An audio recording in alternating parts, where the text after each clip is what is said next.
De retour sur la chaîne Basket Session, un gros CQFR ce matin parce qu'il y avait plein de matchs cette nuit, 12 ou 13, On ne 12 ou sait 13 plus. matchs au programme. Ouais, la NBA ne 47. blague pas avec nous. Alors, on n'a évidemment pas regardé les 12 ou 13 matchs, hein, je vous rassure. Il n'y a pas non plus de nuit blanche, mais il y a peu de sommeil et il commence à y avoir de la fatigue qui s'installe. C'est typiquement le mois de novembre. Mais on est quand même au rendez-vous et écoutez, on va parler quand même de plusieurs matchs. Je vais te laisser commencer, Chat, je vais te laisser choisir la rencontre qui t'a le plus marqué, la performance qui t'a le plus marqué. Bah, j'ai l'impression de me répéter un peu sur le début de saison parce qu'à chaque fois que je vois jouer Boston, je suis hyper impressionné. J'avais des attentes assez élevées pour Boston, hein. Je trouvais que quand on avait fait un peu l'analyse de la conférence Est et des rapports de force, je voyais même Boston devant Milwaukee. Mais là, que dire de plus qu'ils sont extrêmement impressionnants. Ils ont passé 155 points aux Pacers, 155-104 le résultat final. Donc ok, il y a pas Liberton en face, donc c'est-à-dire zéro playmaking, enfin ou presque. Donc un avantage net pour Boston dans tous les cas, mais dire il y a aucun match où ils prennent qui prennent pas au sérieux quoi. 155 points, je crois que ça faisait 60 ans qu'ils n'avaient pas mis 155 points. Alors c'est simple, ça remonte à 1959. Donc c'est la deuxième meilleure performance de l'histoire des Celtics. La dernière fois qu'ils ont mis autant de points, le coach était Red Auerbach, il y avait Bill Russell, il y avait Bob Ouais. Cousy et ils étaient en route pour gagner leur deuxième titre. Là, les Celtics chassent le 18e. Et j'ai l'impression qu'on a une équipe, si on peut faire une petite conclusion hâtive, même si on aurait pu la faire avant même le coup d'envoi de la saison, je pense qu'on a une équipe qui a une vraie belle tête de champion. On va dire qu'ils seront sacrés en juin, mais je pense que c'est clairement la meilleure équipe de la ligue. Alors, j'ai pas vu le match. J'ai tenté de me faire le premier quart-temps ce matin. Honnêtement, au bout de 5 minutes, je me suis dit, mais C'est pourquoi même je regardais un match? boucherie. Il y a trop d'écart. Alors, je vais juste vous donner des stats. 57% au tir, 20 sur 35 à 3 points, ça fait 57% à 3 points. 27 sur 28 au lancer franc, ça fait 96% au lancer. 8 joueurs qui ont marqué plus de 10 points, 57 rebonds, 27 passes décisives. Jason Tatum, il a mis 30 points en 27 minutes à 9 sur 15 au tir. Voilà, 18 pour Derrick White. Enfin bref, en fait, juste ça déroule et tu l'as dit, ils prennent chaque match au sérieux. Il y a une quote de Giro Holiday, justement, de Drew Holiday, Drew Holiday, qui dit bah voilà, le plus gros truc, c'est qu'on ne s'ennuie pas. On est locked in sur chaque game et voilà, ils sont concentrés, bah, ça donne Ouais, ça. Quand ils jouent une équipe faiblarde comme les Pacers, bah, 155 points. ouais, c'est ça. Mais Imagine combien ils pourraient mettre aux Wizards. Pardon. t'as raison, non, mais c'est l'atmosphère qui est autour de l'équipe, c'est que le début, mais elle est très intéressante. Je crois que c'est hier où on parlait de ce qu'avait dit Porzingis, qui disait qu'il évoluait dans un paradis défensif, c'est les termes qu'il a utilisés. Et ils sont tous, tu sens qu'ils sont contents de. Bah, Holiday et Porzingis, c'est des nouveaux défis pour eux, des nouveaux contextes. Et les autres autour, ils sont revigorés aussi par ça. Tatum et Brown, ils sont très bons. Tatum, ton favori pour le MVP de début de saison, qui est voilà, il marche sur l'eau pour l'instant et sans donner l'impression de forcer. Et il joue 27 minutes, il trouve le moyen de mettre 30 points, il est influent dans tous les compartiments du jeu. Il y a pas grand. En fait, je les ai cités en premier parce que c'est ceux qui me frappent, mais il n'y a pas énormément de choses à dire qu'il roule. C'est une machine pour l'instant, Boston. Et pour l'instant, il n'y a pas de. Il y a que de l'éclaircie à l'horizon pour Boston. Tout va très bien. Eh ben, c'est bien parce que ça va pouvoir nous faire un petit parallèle avec les Bucks. Ouais. Donc, c'est l'autre armada de la conférence Est. C'est l'autre équipe qui a fait un gros transfert. C'est l'arrivée de Damian Lillard pendant l'intersaison. Un transfert qui a entraîné du coup le départ de Jrue Holiday, qui lui s'est retrouvé à Boston dans la foulée. Milwaukee a perdu pour la deuxième fois en 4 matchs une défaite contre les Raptors, qui n'était pas l'équipe la plus impressionnante de la première semaine. Défaite 130-111. Et j'ai une stat pour te lancer. Ouais. Alors, celui-là, je ne l'ai pas vu, mais j'ai vu d'autres matchs de Milwaukee. Donc, je pense que les constats seront un peu les mêmes.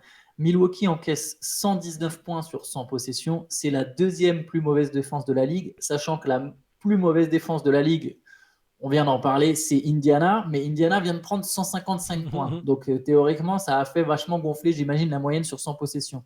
Donc, Milwaukee a la deuxième plus mauvaise défense, sachant que c'était quand même la quatrième défense de la ligue l'an dernier. Et là, 130 points, encore une défaite. Ils ont perdu contre Atlanta en prenant 130 points ou pas loin. Je crois qu'ils en avaient pris 130. Et ils perdent contre Toronto en prenant 130. Il y a un problème défensif clairement sur ce début de saison à Milwaukee.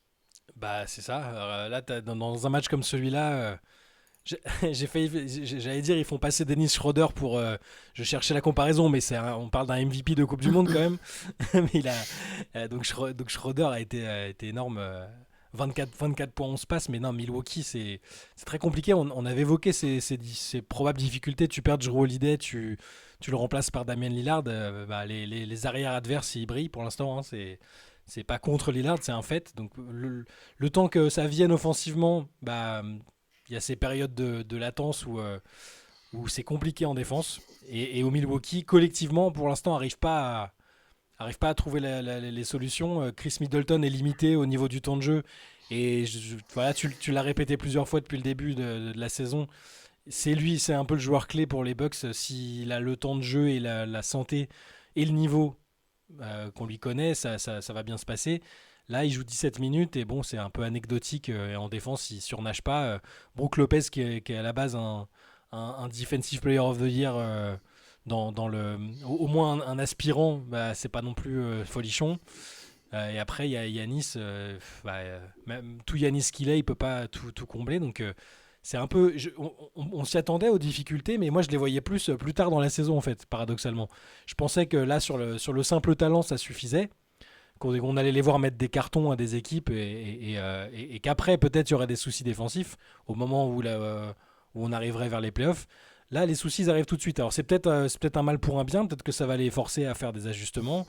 Euh, Ils ont quand même un 5 qui est peut-être. Ouais, c'est presque trop offensif avec Bisley et Lillard qui sont pas des bons défenseurs. Euh, Ouais, c'est un peu inquiétant après 4 matchs. J'aime pas utiliser les termes inquiétants après 4 matchs. On réserve ça à des équipes qui sont à 0,5 ou 0,4 à la limite, tu vois, mais il y a du boulot. Il y a du boulot et le, Ouais, le début de mandat d'Adrian Griffin, il est un peu. Il est moins facile que ce qu'il aurait espéré, je pense. ouais, non, il y a clairement du boulot. Je me demande s'il ne doit pas même y avoir rapidement un changement de line-up. Soit Chris Middleton qui joue sixième homme pour que ça soit un peu plus tranquille et comme il l'a fait l'an dernier au retour de blessure. Mais là, non seulement Middleton il joue peu, mais en plus enfin, il n'a pas vraiment d'impact défensif. C'est très compliqué. Je ne sais pas dans quel état sont ses genoux. J'espère pour les Bucks que ça va aller en cours de saison, mais là, on est sur du Middleton qui paraît à quoi 30% et ils ont besoin de lui à 110% pour les playoffs. En 5 mois, il peut rattraper tout ça. Je pense que c'est une vraie grande question pour Milwaukee. Donc, soit lui qui sort du 5, soit Malik Beasley. Alors là, il sort d'un match à 20 points, 6 sur 9 à 3 points. Donc, bon, ça peut donner l'impression pourquoi on veut sortir Beasley. Il score, mais tu l'as dit, Lillard Beasley dans le backcourt, Ouais, non, c'est mais il pas a un possible. profil de sixième homme. Connaught, Bisley, il a ouais, un voilà, profil c'est de sixième ça. homme. Hein. Je pense qu'il faut mettre Connaughton. Connaughton est plus intéressant avec des joueurs plus forts que lui. Connaughton, c'est pas un mec qui va scorer autant que Beasley. Vaut mieux avoir un mec comme Beasley contre des réservistes, des joueurs un peu moins forts offensivement, ou enfin d'autres remplaçants. Connaughton, au moins, il se bat un peu, il a de la rage, il a de la hargne. Hmm. Je pense qu'il vaut mieux un mec comme ça dans le 5. Je ne comprends même pas trop pourquoi Beasley avait été lancé depuis le départ dans le 5. Je ne capte pas encore tout à fait ce que veut faire Adrian Griffin. Après, bon, voilà, ça fait une semaine, ça fait 4 matchs. Évidemment qu'il faut du temps, mais ouais, c'est un démarrage très doux, on va dire. Ouais, Enfin, brutal, mais brutal et très doux, c'est un paradoxe. c'est ça. Autre match, le Lakers-Clippers, qui était très sympa à suivre. D'ailleurs, je vous invite, si vous voulez vous faire un match en replay. C'était un match engagé, disputé jusqu'au bout, qui s'est terminé en prolongation. Victoire des Lakers 130-125 dans le duel de Los Angeles. Il y avait beaucoup de stars sur le parquet. LeBron, Anthony Davis, Paul George, Kawhi Leonard, Russell Westbrook. Paul George et Kawhi Leonard, il faut le souligner, troisième match en 4 soirs. Ouais, Ils rien ont que rejoint un ça, back-to-back. ça fait Et en plus, plaisir. les deux ont cartonné. Donc, il y a 35 points de Paul George, dont 20 dans le quatrième carton. 38 points de Kawhi Leonard. 35 points de LeBron James, 27 points d'Anthony Davis, 27 points d'Angelo Russell qui est très bon sur ce début de saison. Bref, il y avait beaucoup de stars et c'est un match qui a tenu ses promesses. Ouais, le côté star power fait plaisir parce que malheureusement avec ces deux équipes-là et surtout les Clippers, on a été habitué à les voir sur le flanc et là tu as raison de souligner que Kawhi et Paul George étaient là. Alors Paul George, paradoxalement, il est excellent à la fin du quatrième quart-temps, il met 8 points dans le money time, il enchaîne, il est chaud et au bout de, je sais pas, 20 ou 30 secondes, il se fait expulser en la dans la prolongation. prolongation. Et Ouais. derrière, ils prennent le bouillon. Il y a Austin Reeves qui sort un peu du bois, qu'on voyait plus trop là, qui sort du bois, donc c'était bien. Et bien sinon, moi je retiens que, je vais le dire à chaque fois, mais, mais la fameuse limitation de minutes de LeBron, bon là, elle a encore pété. Enfin, je crois d'ailleurs, j'ai pas regardé le temps de jeu, mais il était là en prolongue. 42, Voilà, 42. bon, voilà, tu me rassures. 48 pour Anthony Davis. Voilà, j'ai hésité un peu, mais tu vois, les stars commencent à. Les stars jouent beaucoup, c'est plutôt bien. Mais je retiens LeBron inoxydable qui fait du Qu'est-ce qu'il est fort. 35 points, 12 rebonds, 7 passes. Voilà, c'est pas cette année qui va lâcher du lest en termes de leadership, que ce soit bien ou pas. Hein. On a parlé du versant un peu plus problématique la dernière fois. Mais quand il est comme ça, chef de meute, il est énorme. Le reste de l'équipe a été bien. D'Angelo Russell, 25 points. Anthony Davis, 27 points. Et 48 minutes, tu fais bien de le souligner. Avant, on aurait dit, oula, qu'est-ce qu'ils sont en train de faire, ils vont nous le casser. Là, là c'est plutôt bien. Et même les Clippers, les Clippers qui arrivent à faire enchaîner les matchs à leurs joueurs majeurs, c'est quand même très bien. Et il faut souligner que ça faisait 11 matchs de suite que les Clippers gagnaient contre les Lakers. Et que là, ils ont enfin pris une victoire dans ce derby de Los Angeles. Et est-ce que c'est parce que James Harden était dans les tribunes? Est-ce qu'il a apporté le mauvais œil à sa nouvelle équipe? Non, on va pas déjà l'accabler, le pauvre, il a pas commencé à jouer, mais t'as raison, PJ c'était Tucker, par contre, a joué PJ Tucker à jouer. Bah, Harden va pas tarder à jouer, logiquement. Hein. Je crois qu'il parlait d'un. lundi. Voilà, lundi, c'est ça. Donc ça devrait pas tarder, on va pouvoir voir l'expérience Harden aux Clippers démarrer très vite. Juste LeBron, je me suis fait la remarque pendant le match. J'ai l'impression qu'il est plus fort que l'an dernier. Je sais pas comment c'est humainement possible, mais franchement, il commence mal le match, mais derrière, il y a un moment, tout le quatrième quart, parce que pendant longtemps, en fait, les Lakers mènent le quatrième quart-temps. Paul George est héroïque à la fin. Il met un espèce de Ouais. 3 points assez improbable. Il provoque une faute où il met ses 3 lancers derrière pour arracher la prolongation, mais tout le quatrième quart-temps, j'ai l'impression que c'est de la démonstration de LeBron. Kawhi m'a semblé un peu fatigué quand même, mais bon, je sais pas, je pense depuis 2019, en fait, il n'avait pas joué autant de matchs d'affilée. C'est possible, ouais. Enfin, pas d'affilée, mais en si peu de jours. Et voilà, il y a un 3 points raté dans le corner où il est tout seul. Il y a des turnovers horribles de Russell Westbrook. Hmm.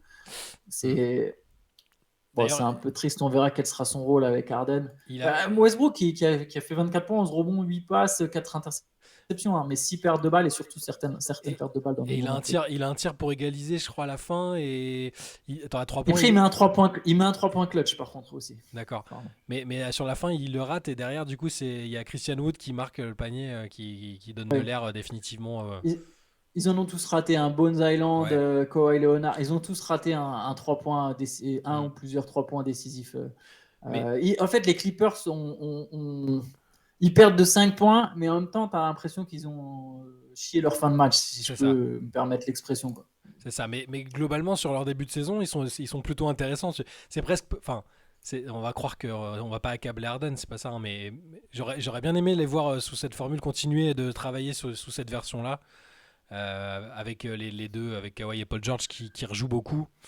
Bon, on va voir, hein, mais Ouais, mais leur début de ils saison ont perdu est assez aucun joueur intéressant. important, si je peux me permettre.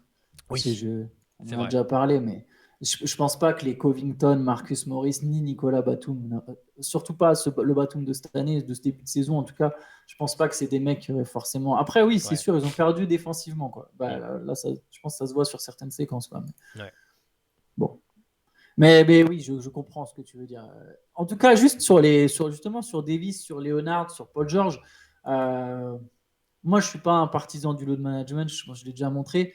Je pense qu'en fait, quand tu enchaînes les matchs, il y a un espèce d'aspect mental où tu te prouves à toi-même Mm. que, ah, mais en fait, j'enchaîne et je suis là, je ne me blesse pas, quoi. Souvent, j'étais un partisan. Après, c'est facile à dire. Moi, je ne joue pas 82 matchs, je ne suis pas à cette intensité, donc j'ai pas. Ma parole, au final, ne vaut pas grand-chose. Je ne suis pas dans leur situation et je ne peux même pas imaginer ce que leur corps ressent en fait. Mais de mon point de vue extérieur, j'ai l'impression qu'enchaîner les matchs peut faire du bien. Je sais qu'il y a aussi des spécialistes NBA et justement des spécialistes de la santé NBA qui pensent aussi et qui pensent que le management a été une bêtise. Et là, bon, On verra combien de temps ils tiennent, les trois là en question, mais c'est intéressant pour les deux équipes Le simple de fait de Los revoir des Angeles. stars partout dans la ligue, enfin, il y a des stars qui ont déjà eu du lot de management, hein, indirectement ou pas, mais là, revoir des Clippers comme ça, Anthony Davis qui enchaîne les matchs Lakers, c'est bon, c'est plutôt cool, pourvu que ça dure. Alors, en parlant d'enchaîner, on va enchaîner avec les Mavericks qui enchaînent les victoires. 4 de suite pour Dallas. Dallas est la seule équipe invaincue avec Boston. Victoire 114-105 contre Chicago. On n'est pas obligé d'aller en profondeur forcément sur le match, mais quatrième victoire pour Dallas. Dallas qui n'a pas joué des gros adversaires jusqu'à présent, mais qui Ça fait le job. s'impose contre. Ouais, voilà, exactement. Et en plus, c'était pas un grand Luka Doncic cette nuit. Il a fait 5 sur 16 au tir, dont 1 sur 8 à 3 points. Quand même 18 points et 10 passes. Il n'y avait pas Et Kyrie. Grant Williams, oui, il n'y avait pas Kyrie. Grant Williams, Tim Hardaway Jr. ont pris le relais 25 et 24 points. Et surtout, encore une victoire pour Dallas. Moi, c'est ce que je note, hein, c'est que même un soir où Luka est un peu moins bien, un soir où il n'y a pas Kyrie, Grant Williams, qui est une des recrues de l'été, alors j'ai suffisamment dit que j'étais sceptique sur leur équipe, j'attendais de voir le recrutement, tout ça. Là, sur un match comme ça, Grant Williams, il retrouve un peu sa forme cette fameuse campagne de playoff où il avait. Combien il a mis 9 paniers à 3 points c'était contre les Warriors. Contre Milwaukee, Contre Milwaukee, pardon. Je sais contre plus. Milwaukee, Ouais. ouais, pour éliminer Milwaukee, je sais plus combien, mais Ouais. Là, il en met 7 ce soir, 25 points, record égalé. Mais ouais, ils sont. Voilà, on peut rien dire d'autre que pour l'instant, ils font le job, même si effectivement, ils n'ont pas encore affronté d'énormes équipes. Mais il faut aussi, je veux dire, pour finir avec l'avantage du terrain dans ta conférence, il faut aussi battre les équipes moins fortes, hein. Donc, il y a rien à dire pour l'instant. Dallas, c'est bien et j'attends de les voir sous leur forme finale une fois qu'il faudra tout le temps faire jouer Kyrie et Luka ensemble, une fois que les adversaires seront un peu plus forts et auront un peu euh, peut-être mieux cerné la manière dont jouent les Mavs. Mais 4-0, écoute, bravo. yes. Euh, alors, c'est pas une équipe invaincue, mais c'est aussi une équipe sur 4 victoires de suite. Ce sont les Warriors. Les Warriors qui se sont imposés contre les Kings 102-101. Il n'y avait pas d'Aaron Fox. Les Kings ont fait très belle impression, hein, pour une équipe qui était privée de son meneur Ouais. titulaire, d'accrocher jusqu'au bout. Alors, j'ai pu voir aussi le quatrième carton, celui-là, en live là. Euh, les Warriors étaient moches. En fait, c'est un match où ils n'ont pas bien joué. Alors après, ils ont eu. Comment dire? Stephen Curry, par exemple, a perdu 7 ballons. Voilà, ça, je pense, c'est un indicateur. Les Warriors ont perdu 17 ballons, mais ils arrivent quand même à gagner. Il y a un très bon Draymond Green. J'ai trouvé très bon sur les minutes que j'ai vues. Il finit à 13 points, 9 passes. Et surtout, il y a un panier pour la gagne de Klay Thompson. Quand c'est Ouais. pas un Splash Brother, c'est l'autre qui vient crucifier Sacramento à 2/10 du buzzer. Magnifique le panier en plus. Enfin, le Ouais, fade away, il y a deux mecs qui viennent resserrer, donc sur une passe de Green. sur une passe de Draymond. Ça fait plaisir. Bon, c'est plus comment dire. J'allais dire, c'est pas une résurrection ou quoi que ce soit. Son match, il est moyen à part ça. Mais ça fait plaisir de le voir comme ça sur un moment fort, claquer un game winner comme ça. Et c'est toujours cool. Et puis petit fade away, c'est qu'il il est encore capable d'actions comme ça. Et s'il peut les sortir dans des matchs chauds, même s'il a plus la production d'avant, ni la défense d'avant, ce sera Bah, bah, déjà pas mal. pour la défense, pour la défense, je trouve justement, alors on n'est peut-être pas d'avant, Hmm. mais en fait, je trouve que Clay, dans l'ensemble, se rapproche euh, beaucoup plus de son niveau qui était le sien. Après, on sait, les premières années de retour, c'est toujours compliqué, ça va de mieux en mieux avec la suite. Mais là, je le trouve beaucoup plus mobile, même sur les drives, en fait. Sur les drives, il a plus d'explosivité, il a plus d'agressivité, on le sent plus à l'aise. Après, oui, il peut manquer d'adresse aussi. Hier, c'est 6 sur 15. Il est pas. Mais bon, il contre 3 tirs d'ailleurs au passage, même si c'est pas les blocs qui font la Hmm. défense. Mais je trouve qu'il est beaucoup plus en jambes. Et ça, je trouve, c'est encore un autre point encourageant il y en a beaucoup, hein, pour Golden State, ça commence à faire beaucoup. Mais j'ai l'impression que le Clay qu'on verra cette saison sera quand même. Alors, c'est sa troisième saison de retour, du coup, sera quand même bien plus performant que celui de l'an passé. Ce serait une excellente nouvelle s'il maintient cette forme-là. Indépendamment des stats, encore une fois, parce que c'est pas forcément ce qu'on attend de lui, mais c'est de rentrer les shoots quand il les a et effectivement de défendre, de défendre au moins, de se rapprocher du niveau qu'était le sien, comme tu le disais. Et Ouais. si c'est vraiment le cas tout au long de la saison, parce que en fait, la saison dernière et même la saison de son retour, il y avait des hauts et des bas. Il y avait des fois où on se disait, ouais, c'est bien, il revient bien, il enchaîne. Et d'autres où, ouais, pendant peut-être 10 matchs, c'était compliqué, il n'arrivait pas. Même lui, il se frustrait en conférence de presse. Il disait, non, mais les gars, oui, évidemment que je suis pas le même joueur. Je me suis fracassé le tibia, enfin, je me suis fait les Le, croisés et le le- tendon d'Achille. Enfin, voilà, c'est normal. Donc, au plus de matchs comme ça il arrivera à faire, au plus les Warriors seront des candidats légitimes au titre. Et je sais que tu crois dur comme fer en leur chance de reconquérir le titre. Ouais, je les voyais bien pour cette année. On verra ce que ça donne, évidemment, une semaine, hein. Mais pour l'instant, voilà, ils sont dans le top 3 de la conférence Ouest. Ils ont le même bilan que les Nuggets. Les Nuggets qui ont perdu première défaite Ouais. de Denver. Défaite 110-89 contre Minnesota. Et j'ai vu justement en regardant les stats pour Milwaukee, j'ai vu le fait que la meilleure défense de la ligue jusqu'à présent, alors évidemment, il y a très peu de matchs, donc ça peut très vite bouger, mais pour l'instant, c'est Minnesota, justement. Ouais. Minnesota. Les Timberwolves encaissent 102 points sur 100 possessions. Alors, ils n'ont pas été très bons à chaque match, hein. C'est 2-2 pour Minnesota, et je crois qu'on l'a dit dans le dernier CQFR, enfin, c'est pas fou, mais là, ils ont réussi à aller chercher cette victoire contre le champion en titre, des Nuggets qui étaient ultra maladroits, 6 sur 33 à 3 points. Sur la défense, c'est le point positif des Wolves pour le début de saison, hein. Le problème n'est pas défensif parce que là-dessus, quand ils ont tout le monde, quand tu as Rudy Gobert, McDaniels, même Edwards qui sont là, ça défend fort. C'était plutôt dans l'animation offensive que c'était vraiment, vraiment pas beau. Et là, la preuve qu'ils sont vraiment bien défensivement, c'est que les Nuggets qui roulaient sur tout le monde avec Jokic depuis le début de la saison, ils mettent que 89 points. Donc Jokic joue quand même une demi-heure. Il avait le temps de faire du chantier. Jamal Murray aussi. Enfin, l'équipe était là. Et que ce soit, enfin, c'est un mix entre la très bonne défense des Wolves et une soirée un peu sans pour les Nuggets, je pense, où ils se sont relâchés après un très très bon début de saison. Mais il faut le souligner, hein, Rudy a été bon défensivement. Il prend 12 rebonds, il fait des contres. McDaniels aussi. Par contre, bon, là, voilà, l'attaque pour Rudy, c'est peut-être, ça faisait longtemps qu'il n'avait pas fait un 0 sur 7 comme ça. C'est assez dur avec les situations de jeu pourtant dans lesquelles il est impliqué. 0 sur 7, c'est pas fou, mais il met ses lancers et défensivement, il est là. Donc les Wolves, c'est toujours un peu dur à cerner parce que voilà, au moins il y a ce socle défensif qui est très intéressant et on avait évoqué ça dans les impératifs pour eux dans le début de saison pour être pour se qualifier pour les playoffs tout simplement, c'était d'avoir cette forte identité défensive. Pour l'instant, ils l'ont. Alors, on espère quand même à un moment que ça va être moins brouillon entre Kat Edwards et tout. C'est un peu, il y a énormément de talent dans l'équipe, mais il faut que ça se fasse. Et là où c'est un tout petit peu, et j'utilise inquiétant alors qu'ils viennent de claquer le champion, hein.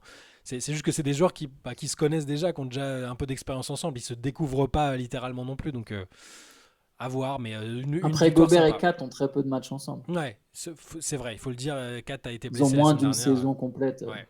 dans les jambes. Et avec Edwards dans l'équation qui a changé de statut entre temps, c'est bon. Ils sont à 2-2, ils viennent de battre le champion à domicile. C'est peut-être le début d'une belle dynamique, d'une série de victoires. Qui sait, c'est plutôt bien. T'es optimiste, parce que moi je pense que cette équipe est tellement irrégulière qu'en fait d'ici 3 CQFR, on aura peut-être un soir où les Timberwolves auront pris 25 points dans la tête. Euh, c'est une équipe trop bizarre. Elle ne m'inspire pas la plus grande des confiances, mais tu as raison, c'est un beau succès et ça peut être un succès déclic. Donc, qui sait, peut-être que l'optimisme l'emportera et que les Timberwolves vont enchaîner. On Ouais. verra, on peut faire un petit point sur les Français avant de terminer. Bon, c'était pas brillant, Pas hein, fou, on va pas pas se fou. mentir, c'est pas fou. Peut-être celui qui s'en sort le mieux, c'est le rookie Bilal Koulibaly. Alors, il n'était pas titulaire. Les Wizards, Il n'y a, y a pas besoin de faire de phrases. Les Wizards, c'est assez drôle. c'est vraiment Ça marrant, se quoi. suffit. C'est l'équipe la plus drôle de la ligue et à la Est-ce fois la plus ridicule. est-ce que t'as Mais bon, vu, est-ce que t'as vu à moins 20 le Oléo, que Kuzma et Poole en contre-attaque passent contre oui, la ils font. planche? Non mais c'est pas possible. Enfin, Ouais, je l'ai vu. Non, le plus drôle, c'est, je sais plus qui avait tweeté ça, c'est le regard qui se lance les deux après, genre en mode. ouais, Ouais. on gère, hein. Franchement, Mais là, je bon, suis. après, ils sont libérés, ces deux gars-là. Il y a Non plus mais, personne. mais Tu moi sais, c'est des j'ai. mecs qui ont commencé avec des stars et là, maintenant, ils font ce qu'ils veulent, quoi. C'est leur équipe. Non mais moi Et ça devient un j'ai rien cirque. contre le fun et le spectacle et tout. Enfin, c'est très bien. On va pas faire la police du fun, mais il y a quand même des trucs, des indicateurs quand tu es à -20. Enfin, le coach, j'ai pas vu la réaction de Wes Unseld, je sais pas ce qui. Mais il y a des coachs, on en connaît, hein, des coachs dans la ligue, ils voient un truc comme ça, ils les sortent tout de suite. T'es à -20, fini proprement, là, c'est. Enfin bon, on Bon, va pas après, non c'est une plus. belle action. Non, C'est mais une c'est une belle belle action. action, mais t'es à -20, cherche pas le. Imagine, il le rate, tu vois le truc. Enfin, bon, Ouais, ouais, ils l'ont c'est pas compliqué. raté, mais ça n'empêche que c'est un cirque permanent, l'équipe. Ils prennent 130 points contre Atlanta, et t'as raison de dire que celui qui s'en sort le mieux. Alors, bon, Denis Avdias en est bien sorti, je suis obligé de mentionner mon J'y suis qui poulain. s'en sort mieux parmi les Français. Oui, oui, mais là dans ce match, Avdia fait 22 points, 5 rebonds, 3 passes, 2 interceptions, il fait un bon match. Mais Koulibaly, bien, dans l'entrée, quand il a joué 28 minutes, il est à plus 15 de Ouais, mais parce qu'il joue différentiel. le garbage time. Garbage time, mais du coup, l'équipe remonte quand même quand il est là. Moi, je note ça. Il fait toujours dans l'énergie, il fait des interceptions. Il a fait un peu de passes, de rebonds. Alors, oui, ça, 5 rebonds, 3 rebonds, voilà. 3 passes, 3 Ça peut interceptions. sembler totalement anecdotique, mais pour moi, un joueur qui apporte toujours quelque chose de positif, que ce soit dans le garbage ou pas, il faut le noter, surtout quand c'est un rookie, et c'est une bonne chose. Mais les Wizards, Oui, tu as raison. les Wizards, mais enfin, je veux dire, à la télé US, ils s'en plaignent pas, hein. Sur Inside the NBA, là, ils veulent renommer le truc Shaq Tinopool pour faire tellement il fait des dingueries à chaque match. Entre les airballs, les espèces de dribbles, enfin, ça va être un sketch permanent, l'équipe, cette année. Et il reste sur 2 matchs de suite à moins de 15 points d'ailleurs, Jordan Poole. Et Ouais. 3 victoires de suite pour Atlanta qui a Ça y encore est, eu ouais. 7 joueurs à 10 points au plus. Ça joue collectif avec une Snyder, ça joue bien. Ça y est, je pense que la machine a l'air d'être à peu près lancée. Ils Euh, sont plus dépendants de l'adresse de triangle déjà qui était cata ouais. sur le début. Là même il peut shooter à 7 sur 18 comme cette nuit, et tant qu'il y a du playmaking, le reste de l'équipe joue bien. Dijon Temeray notamment, qui sort de deux très très très bons matchs. Autre français, Kylian Hayes, 0 points, 3 interceptions, 3 Mm. rebonds, une passe. Il était titulaire, mais il a raté ses 6 tentatives. Ouais. Voilà. Jaden Ivey, c'est. Jaden Ivey. Déjà Jaden Ivey, tu te non, projettes. non, non, non, je suis content que Monty Williams. Enfin, je suis content pour Kylian Hayes qui puisse continuer à être titulaire malgré les contre-performances. Et voilà, ça, c'était un soir de maladresse totale de Kylian Hayes. Ouais. Bon. Après, voilà, Ousmane Dieng a très peu joué pour le Thunder. Le Thunder a perdu après avoir compté 22 Ah points ouais, d'avance. ils ont abusé. Ousmane Dieng, 2 points. Olivier Sarr, il a joué 7 minutes, il a pris 5 rebonds, mais il n'a pas marqué. 5 rebonds, 2 blocs. Après, j'ai pas vu le match, hein, donc je Mm. peux rien vous dire. Il n'a pas pris de tir, mais juste 5 rebonds, 2 blocs en 7 minutes. Moi, Bon, moi, j'ai revu un bout parce que OKC s'est effondré quand même contre les Pelicans, hein. Et tu vois, dans cette idée que OKC doit maintenant un peu jouer dans la cour des grands, ou en tout cas taper un peu à la porte des équipes vraiment playoff, enfin, c'est pas normal de craquer comme ça, de perdre avec quand tu as eu un tel avantage. Même chez Gilgeous Alexander en fin de match, il rate des trucs qui sont. Enfin, c'est pas normal, et puis ils se sont fait rouler dessus. Zion leur a roulé dessus. Il y avait pas Brandon Ingram, McCollum leur roule dessus aussi. Enfin, j'étais un peu déçu de cette partie du match là en tout cas. Et moi, juste en lecture de box score, il y a une stat qui me marque, et c'est celle que je regarderai souvent pour le Thunder, 7 sur 34 à 3 points. Ouais. On en revient Non, ouais. à ce qu'on dit souvent, il n'y a pas d'adresse, et du coup, il y a moins de spacing, et du coup, tu as un chez Gildeus Alexander qui, j'imagine, après. Il faudrait que je regarde quand même avant de. Mais voilà, il est à 8 sur 20. Enfin, tu as forcément moins d'espace pour travailler si autour de toi, il n'y a personne qui met des tirs. Ouais, c'est ça. Là même Holmgren en met que 1 sur 5 alors qu'il était plutôt sur une bonne voie. Bon, après, lui individuellement fait encore un bon match, hein. Il 19 points, j'ai l'impression que c'est Ouais, son 19 points, standard. 11 rebonds. C'est son standard, 19 points, 11 rebonds, 3 passes de contre, il fait des choses. Mais Lui, il va être dans la course pour le rookie de l'année. ah ouais, là je pense que ouais, mais plus que ce que je pensais, hein. C'est-à-dire que sur le niveau démontré, on s'en doutait, C'est déjà le deuxième meilleur joueur. En fait, le deuxième meilleur joueur du Thunder, c'est lui. En fait. mais sur les stats, il est déjà là, hein. C'est-à-dire que ça gagne ou que ça perde, il va mettre ses 19 points, il va faire ses deux contres, il va prendre du rebond. À 3 points, bon là, il était dans un mauvais jour, mais le dernier match, il fait 3 sur 4. Enfin, il est chaud. Ouais. Après, comme autre français, il y a Théo Malédon qui a mis 5 points, je crois. 5 Ouais. points, 6 rebonds. Qui j'oubliais, Evan Fournier n'a pas joué pour les Knicks. Ah, cette fois, Ryan Rupert n'a pas joué. petite victoire pour Evan Fournier. Cette fois, c'était pas le seul à rester sur le banc, à ne pas jouer. Voilà, Ouais. on se contente de ce qu'on peut. Ça fait moins, tu sais, ça fait moins ciblé, ça fait moins attaque personnelle. Genre, je vais pas te faire jouer, je vais faire jouer les 5 autres gardes que j'ai dans l'effectif. Là, il y en a plein d'autres qui sont pas entrés, donc voilà. Ouais, bon.